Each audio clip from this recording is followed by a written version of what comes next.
Cardano appears to be in the running for a blockchain-based voting solution in the upcoming primary elections taking place in the United States and potentially as well for the general or presidential election.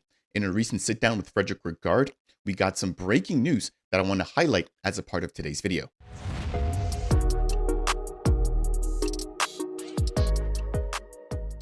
What's up, Beta Nation? Welcome to Dapp Central, your home for everything blockchain and crypto. I'm your host here for Reed. As I just mentioned there, a pretty big bombshell coming out from the Cardano Foundation and Frederick Regard in a recent sit down with Insha from Coin Daily. So without any further ado, let's go ahead and jump right on in. I want to break down exactly what was mentioned by Fred. I want to highlight some additional information that came out of that interview. Again, shout out to Insha. And I want to go ahead and also talk a little bit about blockchain-based voting and some recent news that has come out surrounding the elections and voting from Charles Hoskinson himself. As always, if you do appreciate updates like these, I'd appreciate you if you could smash that thumbs up. If it's your first time stopping by Dapp Central and you want more content like this, then consider subscribing. And last but not least, if you have any questions for me surrounding anything we're talking about, then go ahead and make sure to leave a comment down below. Now I'll go ahead and leave the link to Insha's X as well as the Cardano Foundation's page down below. And I want to go ahead and leave the link to this full interview as well. I'm only going to be playing a 20-second snippet, but this breaks down some of the potential use cases when it comes to Cardano being used as a lightweight blockchain-based voting system or blockchain-based voting network. Really, really huge news coming out here from the CF. So let me go ahead and play this, and then I want to dive into some of the benefits of using blockchain as opposed to the traditional voting system. What we've seen is that we've been approached from sort of a couple of states in the US who are saying, hey, can you help us to do a lightweight blockchain solution to make it more transparent and accountable in how we're voting? I still sort of have to look at if we can actually make this happen in the time frame they're looking at. But we also have election here in the UK. What we've seen is that we've been approached from So again, you guys just heard it from the man himself there, Frederick Regard, from the head of the CF, that a couple of US-based states have reached out to the Cardano Foundation in order to have a test run or a trial run for a lightweight blockchain-based voting solution. This is on the heels of the announcement of the Dubai police force using Cardano for a pilot when it comes to preserving, I should say, their ballistics information for other departments to use. So the Cardano Foundation really stepping up their game here. And before I dive into the specifics surrounding the US states and voting, I want to highlight some of the other content that was also discussed in this interview. So again, I'll leave the link to that down below. So Frederick also touched on potential use cases for the United Nations Humanitarian Crisis Organization when it comes to Cardano, as well as the UN using Cardano for carbon tracking initiatives. In addition, he talked about the US states, which I just played there. And then he also highlighted that Cardano will be environmentally certified. Now, if you're wondering why that is, well, with respect to the European region, they have MiCA, and that's essentially a group of laws that have been put forth, which crypto networks or crypto services have to adhere to. Now, that said, in order for stable coins to be issued in that particular area or in that particular region, you have to have this environmental certification. So the CF will be working to make that happen in order to satisfy the requirements by MiCA. Now, last but not least, he has touched on additional things when it comes to the Cardano Foundation working with other blockchains on bigger initiatives when it comes to staking and making sure that Cardano isn't labeled as a security based off of its staking model or its staking mechanism. So all of that aside, again, check out that video. I think it's important for you guys to go ahead and do so. I want to quickly touch on some of the benefits that we'll get in the event, right, that we are able to get Cardano being used as this lightweight blockchain-based solution. In addition, I want to highlight a state which has already vouched to go ahead and use a blockchain-based platform for the upcoming general election or the state election ahead of the presidential election taking place in the United States all the way in the month of November for 2024. Now, backing up, right? So we had Frederick mentioning that US states have reached out to him. If you're not aware, the presidential elections will be taking place in November, and we're going to have some of the state based elections or state based votes occurring between the month of May, leading all the way up into the general election, which again is in November. Now, when it comes to the UK, which he also talked about, we have elections taking place there. I believe those are just the general elections, somewhere around the January timeline of 2025.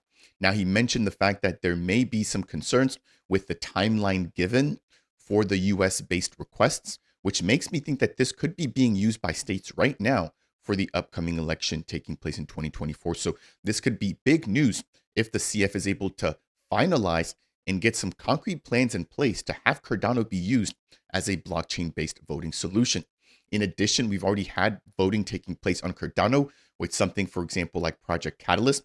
But keep in mind when it does come to Catalyst that there's one big difference in the sense that Catalyst does not have any sort of voter ID also in place. So you can basically use multiple wallets and vote with multiple wallets, which of course with a traditional election would not be doable. So I do think that there are some upgrades or some potential integrations from a security standpoint that would have to be implemented in order for this solution to actually go forth. And that could actually also benefit Catalyst as well, right? So even though that this could be a trial run, we could learn some things and implement some things that could also benefit Cardano in other areas, not just specifically for election-based voting. Now, when it comes to voting in general, this would provide benefits when it comes to transparency. Again, given the fact that the blockchain is open for all to use, specifically with explorers, for example, like Cardano Scan or C Explorer, all the votes would be made transparent. So the immutable, nature of the blockchain would ensure transparency in the voting process, making it easier to audit and verify results. The second benefit would be security, right? So Cardano is known for its lack of downtime and its robust nature with its mathematical proof and its research-based approach.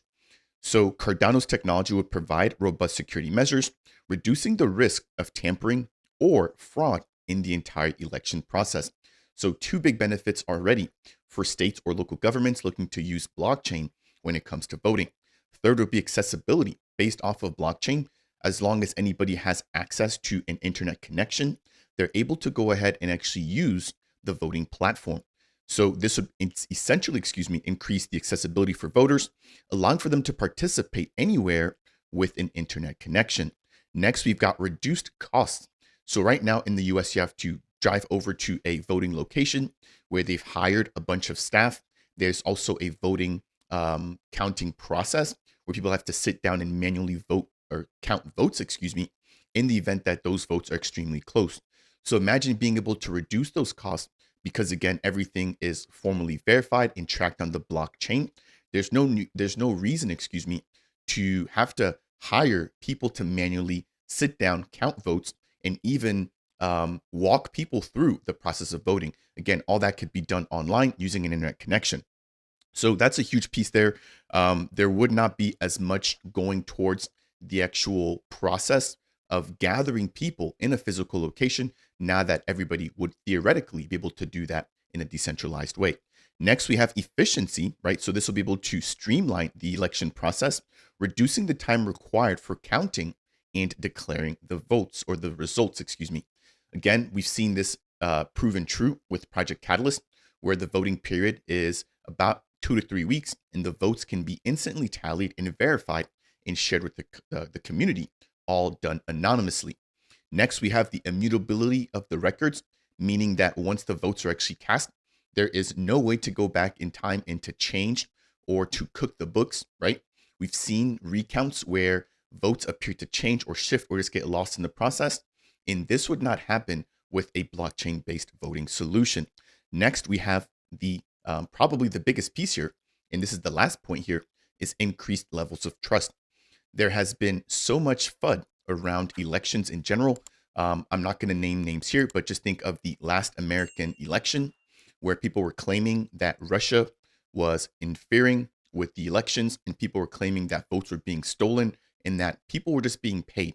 This essentially draws a big cloud of mistrust amongst the entire voting process.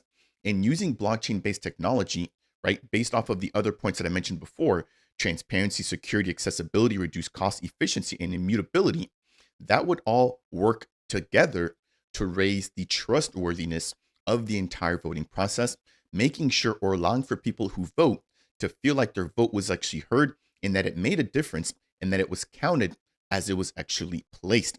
So I want to quickly touch on those there. And in closing, I want to quickly highlight some additional content here surrounding an interesting piece from a state which is now moving to have a trial run as well for blockchain based voting. This is coming in here from the state of West Virginia, which has become the first state to test mobile voting by blockchain in a federal election. So this is huge news here. Now, it states that the state is performing a pilot test for military service members who can't vote in person. Again, touching right back on the accessibility point that I just made about using Cardano as a voting solution. So it reads, West Virginia has become the first state to allow internet voting by blockchain, offering the technology to be deployed for overseas military service members and their families in 2 counties. Now, this is just a pilot test, and this will be done for the state's May 8th primary election. So this is, again, tying directly back into the big election, right, for the Republicans, the Democrats, and the Independent Party. Now, it states here that this will be done with a couple dozen voters. And if everything goes well, the state will want to try allowing all eligible military voters statewide to use it during the upcoming November general elections. Now, we have a piece here stating, I'm not really concerned about the numbers Warner said. We're really just looking at the technology. So it's not how many people they have doing it initially, but just making sure that it's being done the right way. And then once they have figured out and that they trust the technology, then they can focus on scaling in adoption. Now, in closing, I mentioned that this is not being done by Cardano yet. Again, there are, at least there appears to be backdoor conversations with the CF and potential states, but Fred didn't actually give us any specific states. Now, with Virginia, it says that they're going to be using VOATZ or Votes, a Boston startup that recently raised 2.2 million in venture capital funding for this particular pilot. So it sounds like this will be the new narrative. Whether or not this is done in the US before the general election has yet to be seen or confirmed by the CF. But if that falls through, right, that could happen in additional elections because we do also have elections taking place every 2 years. But then also he mentioned the UK. So those elections, I believe, will be taking place in 2025. I want to go ahead and quickly close out with highlighting some recent content shared by Charles. If you guys are not already following him on X, make sure to go ahead and do so. But he broke down the recent vote when it comes to the Blockchain Life Awards, which has been making its way around the Twitter space or the Twitter community. So Cardano is known for its huge community, and so is the Multiverse X platform. And we saw Blockchain Life releasing a recent poll, right, for a ton of different categories, Cardano being listed as one of the top layer ones as nominees. Now, since then, right, Cardano and the Multiverse X community has been going back and forth. At times, we've seen some really weird activity where the votes have changed, right? So Cardano has been in the lead, and sometimes it goes back and forth. And then at one point, it actually showed over 2,000 votes in favor for Cardano. And then later, the votes went down to 1,800. So again, a lot of confusion. What's really interesting and what is also really puzzling is that this is a blockchain-based award, but they're not using blockchain for the actual voting. So that's really sort of puzzling there. You would think that because they're pro-blockchain, that they would actually use blockchain to make sure that their voting is done securely, but that's not the case. Anyway, tying this back over to Charles, he broke down some of the voting solutions that we could have implemented to make sure that voting is done right, which also included the addition of identity solutions, which Atala Prism aims to solve. So I highly recommend you guys go ahead and check that out. And the last thing I want to quickly highlight is that Charles just had a live stream earlier today talking about the elections and how ideally or how traditionally we're only told to vote for the Republicans or the Democrats, but he's actually going to be backing and he has officially endorsed RFK or Robert F. Kennedy, who is related to JFK, John F. Kennedy, who was unfortunately assassinated. Now, that said, he believes in the values that RFK has proposed, even though he may not be a part of either of the two majority parties. So again, RFK has been very vocal about his support for blockchain. And I think that also sort of struck a chord with Charles. That said, of course, make up your own mind, make up your own research if you are going to be voting within the US. But I want to take a moment here to highlight some breaking news when it comes to the Cardano Foundation and the collaboration, right? When it comes to voting with multiple states in the US as well as within the UN. Again, check out that full article or check out the full video and breakdown given out by Insha and Daily Coin, sitting down with Frederick Agard. But I hope you guys found this to be helpful. This is huge news when it comes to Cardano and the potential for adoption. So we're continuing to make our strides as the bull market rages on. And I hope that you guys are here for the long run, because that is definitely why I'm here, is to be able to really see Cardano go from this infantile stage all the way to full grown maturity. If you guys found today's video to be helpful, I would appreciate you if you could smash that thumbs up. If it's your first time stopping by and you want more content like this, breaking down everything going on in Cardano, consider subscribing. And last but not least, if you have any questions for me surrounding anything we've talked about or the potential benefits for Cardano being used as a lightweight blockchain-based voting solution, then make sure to go ahead and leave a comment down below. That said, and as always, I'll see you guys in the next video.